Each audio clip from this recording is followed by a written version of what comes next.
fans are noticing something strange about Rachel Boesing.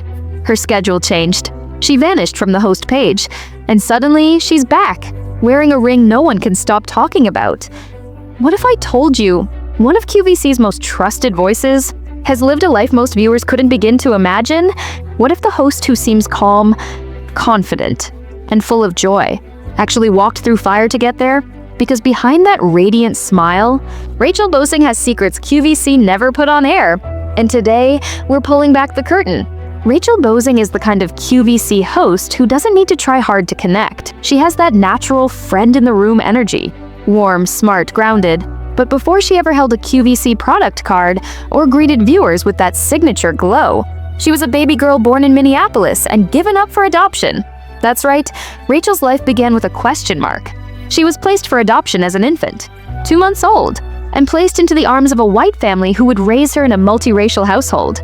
She's never hidden it, but QVC never really highlighted it either, and that's a huge part of who she is. Imagine growing up biracial, German, French, Ukrainian, Nigerian roots, in a world that didn't always reflect your image back to you. Rachel often says she knew she was loved, that she always felt like she belonged. But identity? That was something she had to piece together on her own. She credits her parents with helping her feel grounded. They raised her on the principles of Dr. King.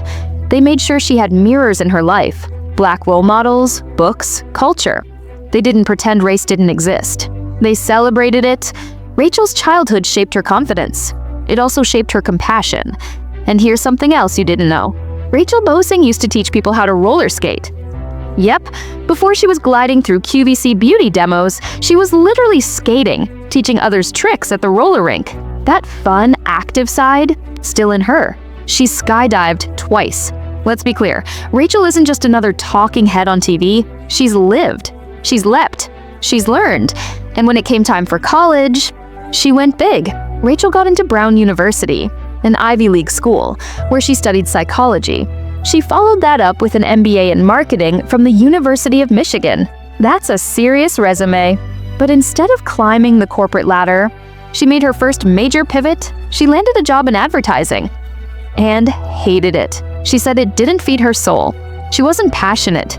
And so, in her late 20s, Rachel walked away from a stable job to chase something uncertain.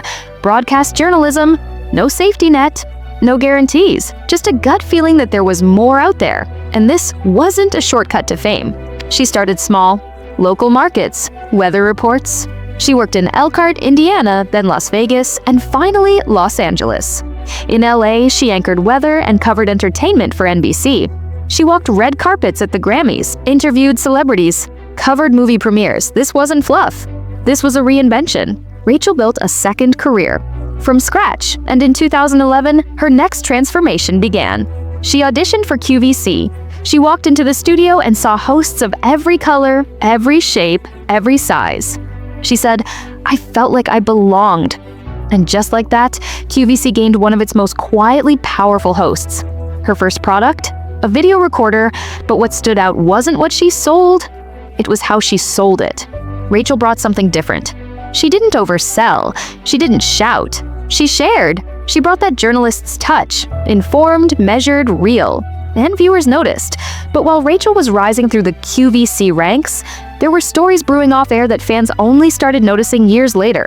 Let's talk about Rachel's private life, because that's where the mystery starts. She's famously guarded. No husband shown, no kids mentioned. For years, she said she was single, but then something caught viewers' eyes. In a 2023 broadcast, Rachel was wearing a diamond ring on that finger. She made a casual reference to snuggling with her honey. And just like that, QVC forums exploded. Is she engaged? Married? Was there a secret partner? No confirmation, no denial, just silence. The ring stayed on, and fans kept guessing. One wrote, "I've watched her for over a decade. That's a new ring. Something's up." Another posted, "She deserves happiness. I'm just surprised she didn't share." It's rare for QVC hosts to keep that kind of milestone private. Most post-baby announcements, wedding photos, family updates. Rachel? Nothing. Some fans admired the privacy. Others said it made her feel distant, like something shifted. But that wasn't the only mystery. In 2024, Rachel's photo disappeared from the QVC host page. She missed several shows, No explanation. Within hours, the "Did Rachel leave?" threads popped up. Rumors flew. Was she fired? On medical leave? Quietly retiring? Then, a week later, she was back.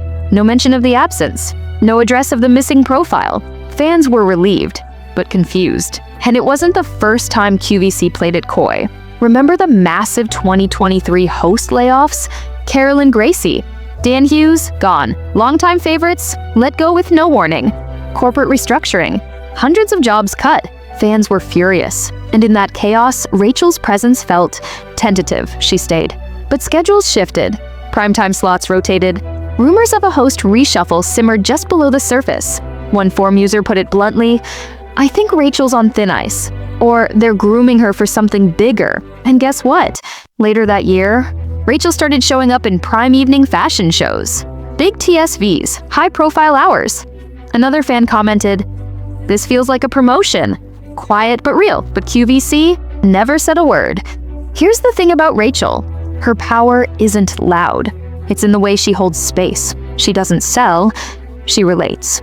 She doesn't dominate, she connects. And for many viewers, she represents something that matters: visibility. When she first joined QVC, she was one of the few Black hosts on air. She never made that her platform, but her presence said enough. She once said, "Representation matters. If you don't see yourself, you question your worth." Fans who rarely saw women of color in those roles felt seen, felt invited. Rachel didn't need to say it. She was it, and that mattered. But even with all the respect she's earned, there's still a tension, because as relatable as Rachel seems, she's also a mystery. She doesn't overshare, doesn't post glam selfies, doesn't bring viewers into her private world the way others do. She's professional, polished, protected, and some fans love that. Others, they wish for more. One viewer wrote, "I've watched her for 12 years and still feel like I barely know her." Another said, "She's incredible on air, but I miss the real-life glimpses other hosts give us." It's a delicate balance, and Rachel walks it with intention. Now let's talk legacy. Rachel's been at QVC for over a decade. She's outlasted dozens of hosts, avoided drama, stayed grounded. She's the kind of presence that doesn't fade, even in a high-turnover world. And when things go sideways, she steps up. During one chaotic live show, when another host had to step out suddenly, Rachel slid in mid-broadcast and took over effortlessly. One fan who watched it live said, "She saved that segment. Total pro." That's the stuff QVC never highlights. But fans see it, and they remember it. Rachel doesn't just show up, she shows up. So what are the secrets QVC can't hide anymore? They're not scandals. They're layers. That Rachel was adopted and has built her life around compassion and confidence. That she walked away from corporate success to chase purpose. That she keeps her private life fiercely private, even when viewers beg for details. That she may be quietly rising in the QVC hierarchy without fanfare. That she represents something bigger than just sales, a shift toward authenticity and inclusion. And most of all, that she's one of the few hosts whose power lies in what she doesn't say. Rachel Boesing doesn't need a flashy send-off. She doesn't need a headline. Her legacy is already being written, in late-night shopping sessions, in comforting background voices, in subtle leadership moves that reshape how we see beauty, professionalism, and poise on live TV. So the next time you catch her on air, remember, there's more to Rachel than the product in her hand. There's a whole journey, a quiet strength, a story QVC never fully told, but you know now, because her truth, like her joy, can't stay hidden forever. If you've got a favorite Rachel Boesing moment, drop it in the comments. Did you notice the ring? Did you catch her on a fashion TSV? Let's talk. And if you want more behind-the-scenes QVC stories, you know what to do. Subscribe. Like. Share this with someone who needs a little realness in their feed. Because this is the kind of story you don't hear on air, but it's one worth telling.